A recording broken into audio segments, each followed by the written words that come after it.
है कि मेरे लड़के को जो है यहाँ पे बीचों बीच में माथे पे गोली मार दी गई है। 12 साल उम्र थी उसकी। घर से बुला के ले गए थे, बर्थडे पार्टी है। तो उसने भी कई बार हमसे कहा पापा चले जाओ, तो चले जाओ मेरे भाई। और बाद में 7 बजे, 7:30 बजे मुझे फोन आया कि बच्चा जो है आपका गोली लगी है, लोग बंधु अस्पताल में इलाज हो रहा है, आ जाइए। जब मैं वहाँ गया तो वहाँ पे वो मृत ही आया था बच्चा घर। बच्चे की बच्चे से तो बात ही नहीं। बच्चा जब गया है 3:30 बजे तब बात हुई थी घर में। मेरे फोन पे नहीं, घर वाले फोन पे बताया था उन लोगों को कि हम लोग यहाँ आ गए हैं। और यहीं रोड पर से, यहीं से सब तीनों चारों दोस्त लोग, जिसमें नवनीत, लड़के का नाम है नवनीत त्रिपाठी, जिसने जिसके घर में घटना हुई, जिसने बुलाया था, जिसका बर्थडे था।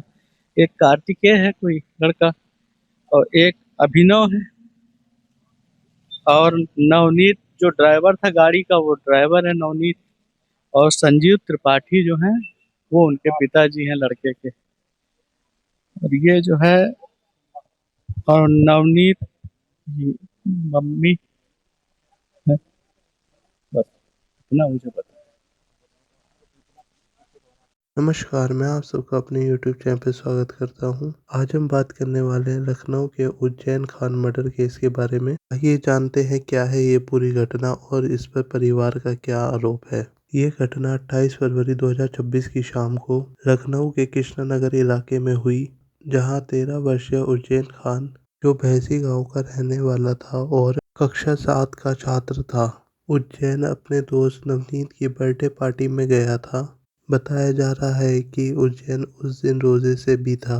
इसी कारण से उज्जैन के परिवार ने बर्थडे पार्टी में जाने से मना भी किया था, लेकिन उज्जैन की काफी जिद के बाद उज्जैन के पिता ने उसे बर्थडे पार्टी में जाने के लिए हाँ बोल दिया था। पार्टी के दौरान उज्जैन के माथे के बीचों बीच गोली मारी। गोली बिल्कुल माथे के बीचों बीच पॉइंट ब्लैंक रेंज से लगी है, जो खेल खेल में चलना बिल्कुल भी मुमकिन नहीं है, क्योंकि गोली पॉइंट ब्लैंक रेंज से मारी गई थी। इसी कारण से उन्हें इस खान की ऑन द स्पॉट डेथ हो गई थी। उज्जैन के पिता जमीर खान का आरोप है कि करीब 1 साल पहले स्कूल में बच्चों के बीच कोई विवाद हुआ था। इसी सिलसिले में एक पेरेंट टीचर मीटिंग पीटीएम रखी गई थी। पीटीएम के दौरान आरोपी संजीव त्रिपाठी उन्हें के पिता के बीच कहासुनी हुई थी। बहस के दौरान त्रिपाठी ने कथित तौर पर धमकी दी थी। इसी कारण से परिवार का दावा है कि उन्हें को सोची समझी साजिश के तहत जन्मदिन की पार्टी के बहाने से घर से बुलाया गया। उन्हें के परिवार का आरोप है कि यह बदला लेने के लिए की गई हत्या है, न कि कोई हादसा है।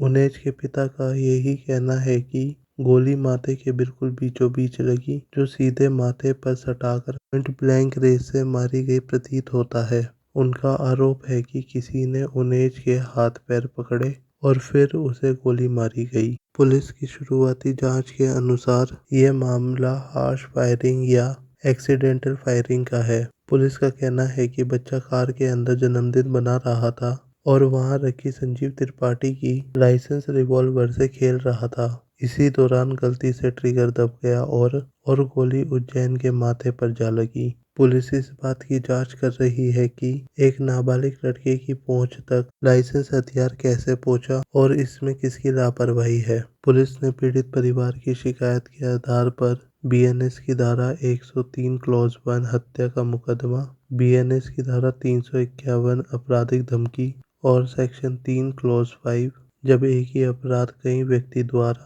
सामान्य इरादे से किया गया हो। इसके अलावा 3 आरोपी नाबालिग हैं, इसलिए उन पर जुवेनाइल जस्टिस अधिनियम के तहत कार्रवाई की जा रही है। पुलिस ने इस मामले में संजय त्रिपाठी, जो पूर्व एमएलए के भाई बताए जा रहे हैं, और उनके बेटे नवनीत और 4 अन्य समेत कुल 6 लोगों पर हत्या का मुकदमा दर्ज किया गया है।